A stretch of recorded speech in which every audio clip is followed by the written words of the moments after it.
In America, we are trained to believe that socialism is a bad thing. Communism is evil, and the Communist Party of China is the biggest threat to the future of America. But what if I told you that all of these things are wrong, and I have data from some of the most respected American universities, think tanks, and research groups to back up my claim? Let's start with a new report from the American research firm Edelman, who just recently released their 2023 Edelman Trust Barometer. This is an annual survey that has been conducted for 23 consecutive years and helps us better understand how governments around the world are functioning and if they are providing for their citizens. For each of the 23 years the survey has been conducted, Edelman picks a new theme to summarize the findings. And for 2023, Edelman chose the theme Navigating a Polarized World, which I believe is the perfect way to describe the current situation of our world. It doesn't matter what issue you want to discuss. Today, countries around the world are divided on how to respond. Let's take the current war between Russia and Ukraine, for example. If you listen to American media, you are told every day that the world is united against Russia. But when you actually zoom out to see what the world looks like, the results might shock you. Basically, it's the US, Canada, our Western allies in Europe, along with Japan, Australia, and New Zealand. When Western leaders refer to the world, this is the group of countries they are usually referring to. But this map hardly represents the 196 countries that comprise our world, and there are many reasons why the entire continent of South America, the entire continent of Africa, the Middle East, and Southeast Asia have yet to arm Ukraine or sanction Russia. They simply don't want to be caught in the middle of a conflict that has nothing to do with them. Smaller developing nations want to keep every option for trade and development open, and it's also the same reasons why developing nations around the world don't want to get involved in a potential conflict between the United States and China. When Vice President Kamala Harris went to Africa, all she talked about was China and how African leaders should choose the US over China. But when Chinese leaders come to Africa, they don't give a lecture. They build hospitals, schools, roads, ports, and make real-life change in the continent. If you are a developing nation, what benefit do you gain by cutting off your access to China and working exclusively with the United States? Why wouldn't you want to trade with the two largest superpowers in the entire world, which is exactly what most African nations are trying to do? But our world is more polarized than ever, and according to Edelman, the number one reason for this shift is economic anxiety. The report shows that economic optimism is collapsing around the world, with 24 of the 28 countries surveyed seeing all-time lows in the number of people who think their families will be better off in 5 years. Out of the 28 countries surveyed by Edelman, China is the only country to record growth in this category from last year, which is quite remarkable considering the consistent message that was delivered on Western social media last year. Here is a tweet I wrote last month. Throughout 2022, we were hammered with the propaganda that China was about to collapse any moment. Meanwhile, 3 US banks have collapsed in the last 72 hours. Fed will have to step in and bail out once again. What a nightmare. If a country's citizens are optimistic about the future of the economy, this is a healthy indication your government is making good decisions and leading the country in the right direction. So how do US and Chinese citizens compare when they are asked this simple question? Will you and your family be better off in 5 years? For the US, there is good and bad news. The good news is that out of the 14 developed countries that were included in this survey, the US leads all of them with the highest score. The bad news is that that high score is only 36%. Right now, only 36% of Americans believe their families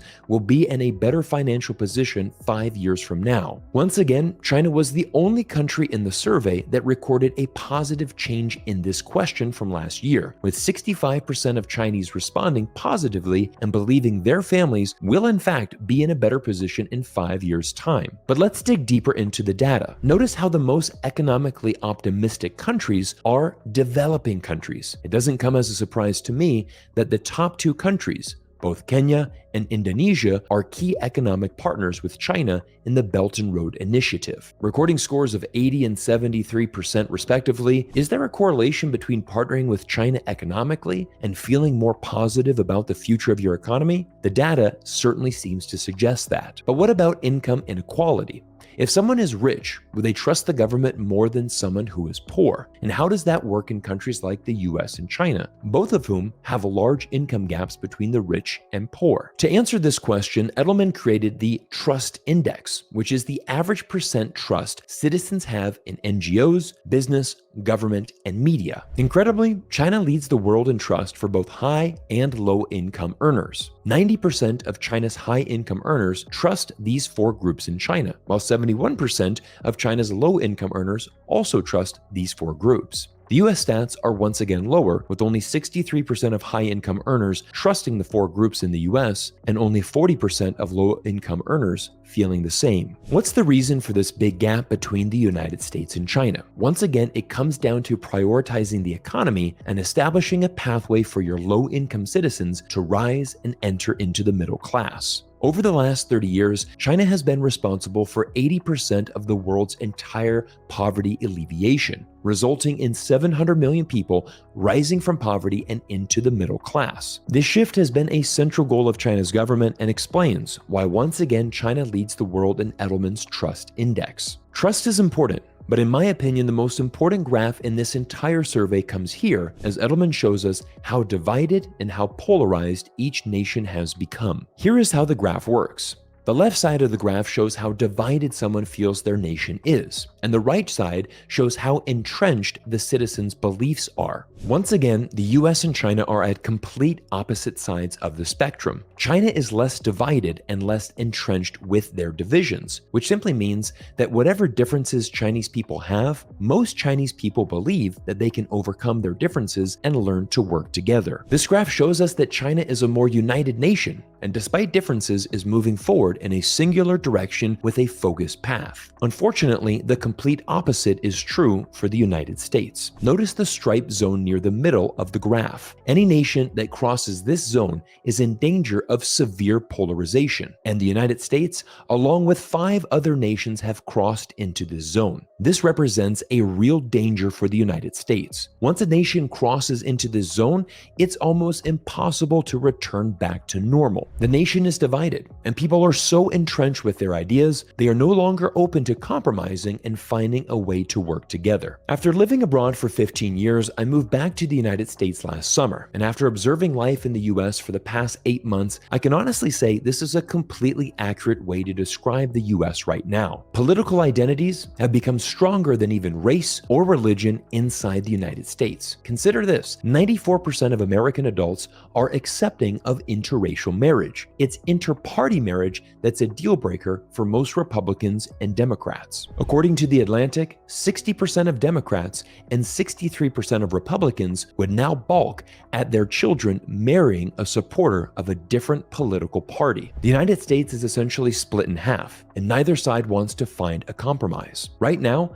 half of Americans can't explain to you what a woman is, while the other half refuse to accept that Donald Trump was recently indicted. Both situations are incredibly easy to understand and provide a simple answer for. However, both situations have also become extremely polarizing political views inside America today. Let's be honest. The results of this survey will shock many Americans. Growing up in America, we are taught from day one that our government is the best. Democracy is not only the best form of government, it should be the only form of government that exists in the world. But according to the Carnegie Endowment for International Peace, the United States democracy has been backsliding since 2005. The Carnegie study shares the United States, which is an outlier among wealthy established democracies in terms of the level of its democratic erosion, has been marked by extreme political polarization, the rejection of an election result by an incumbent president, and an attempted insurrection against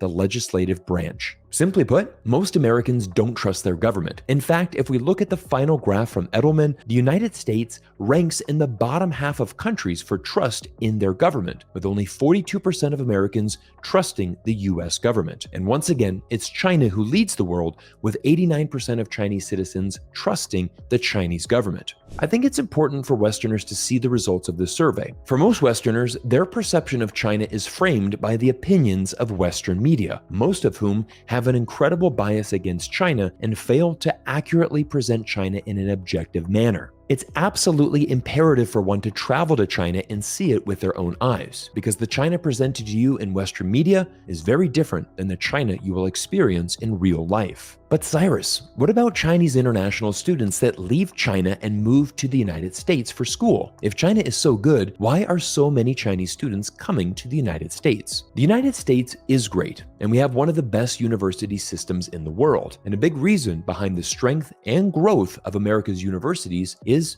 international students. In fact, here is a stat that might surprise you. Inside the Communist Party of China, over 20% of the Central Committee members, the 370 most powerful party officials in China, have had some foreign education, mostly at Western universities. But the interesting thing is that when Chinese students study in America, their perceptions of the United States often change for the worse. In 2018, Purdue University conducted a survey of Chinese students and scholars in the United States. They found 42% indicated their perceptions of the United States had become worse or much worse since coming to the United States. Meanwhile, more than 40% of respondents indicated their attitude towards China had become more positive since coming to the United States. In America, we are often told the reason Chinese students leave China and come to America is for freedom, democracy, and the chance to live a better life. But the results of this survey show the complete opposite. Chinese students want to come to the United States to receive a good education, gain real-life experience in a foreign country, perfect their English skills, and for many, eventually return home back to China. To be honest, it's no different than my very own path in life. 2 weeks after graduating university, I bought a one-way ticket to Shanghai, and I lived in China for 10 years. I learned a new language,